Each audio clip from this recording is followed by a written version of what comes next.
이곳이 지금 난리가 났다고 합니다. 김유진 아나운서. 네, 바로 무인 점포 얘기입니다. 인건비 절감 등을 이유로 해서 전국 곳곳에 무인 점포들이 생겨나고 있는데 잇따라 범죄 표적이 되면서 업주들이 고민이 깊어지고 있다고 하는데요. 관련한 영상을 준비했습니다. 함께 보시죠.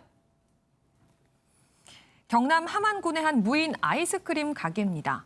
한 남성이 가게 안으로 들어오더니 이것저것 물건을 살펴보고 손에 들고 있는데요. 여기까지는 수상할 게 없는데 이후에 이제 물건마다 바코드를 찍고는 있습니다. 그런데 바코드를 찍고 돈은 내지 않고 그대로 밖으로 나가는 모습을 볼 수가 있었는데요. 그런데 이 남성 인근 빨래방에도 나타났습니다. 아까 그 남성이에요? 네, 이번에는 설치된 동전 교환기에서 5만 원어치의 동전을 털어갔다고 합니다. 허허! 이렇게나 양심 없는 사람. 버젓이 지금 카메라 찍히는 거 몰라요? 그러니까요. 알면서도 저런 행동을 하잖아요. 근데 또 나름대로 잔꾀를 부렸어요. 네. 그게 뭐냐면 바로 들고 나가면 의심받을까 봐 찍는 신용을 하잖아요. 바코드는 찍어요. 돈을 안 내고.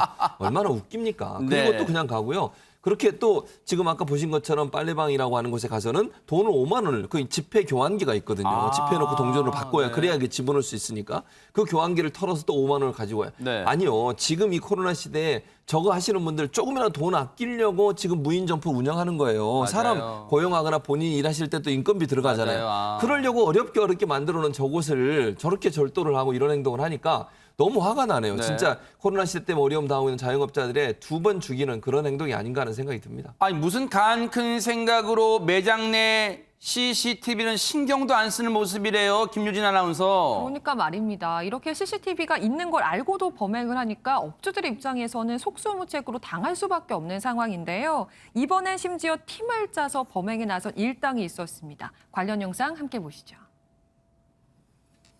이번에는 부산 남구의 한 아이스크림 가게입니다. 새벽 시간에 남성 2명이 들어오자마자 곧장 계산대로 향하는데요. 뭐 이렇게 자연스러워요? 그러니까요. 한 명은 CCTV를 뜯어서 가방에 넣고 다른 한 명은 돼지 저금통을 훔치고 있습니다. 허허. 심지어는 여기서 그치지 않고 쇠 막대기를 이용을 해서 금고를 강제로 개방을 하고 세상에. 있는데요.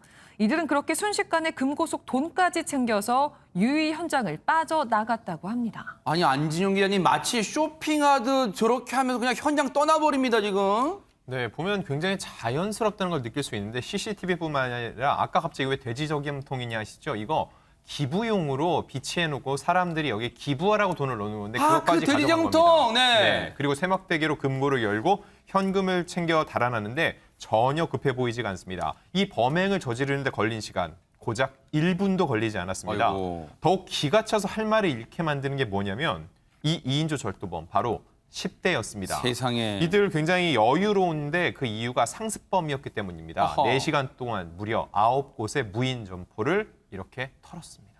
이런 피해가 갈수록 늘고 있는데 그 피해 행태도 다양하다면서요. 네, 그렇습니다. 이 절도범들의 표적이 될 뿐만 아니라 가출 청소년들이나 취객의 지금 아지트가 되고 있습니다. 한마디로 일탈 행위 장소가 되고 있는 건데요. 어허. 무인 점포 안에서 잠을 자기도 하고요. 휴대전화 충전을 하기도 하고 무전 취식까지 서슴지 않고 있는 상황입니다. 세상에. 절도라면 신고라도 할 수 있는데 지금 제가 말씀드린 행태들 취객이 자고 있거나 음식을 해먹고 버티는 경우 신고해도 소용이 없기 때문에 이 업주들 소가리를 하고 있는 상황입니다.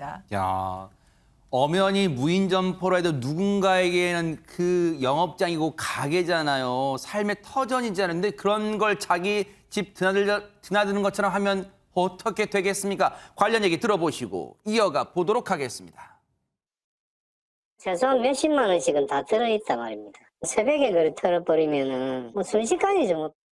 컵라면 사들고 오가지고 김치하고 이래 먹고 쓰레기통에 쿡 쳐박아내면 냄새가 많이 나잖아요. 어떤 사람도 아침에 가면 자고 있으면 가라 하면 안 가.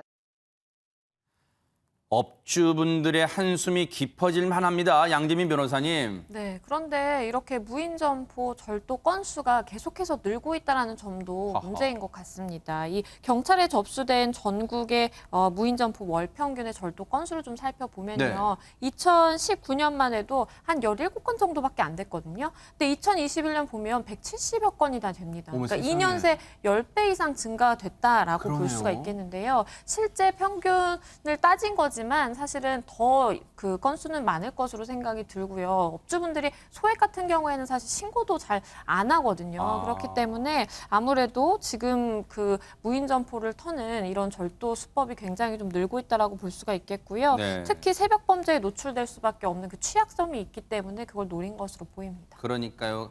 안 그래도 코로나 국면에서 삶이 팍팍한데 이분들의 정말 이 얼굴의 그늘이 더 깊어질 것 같습니다. 너무너무 안타깝습니다.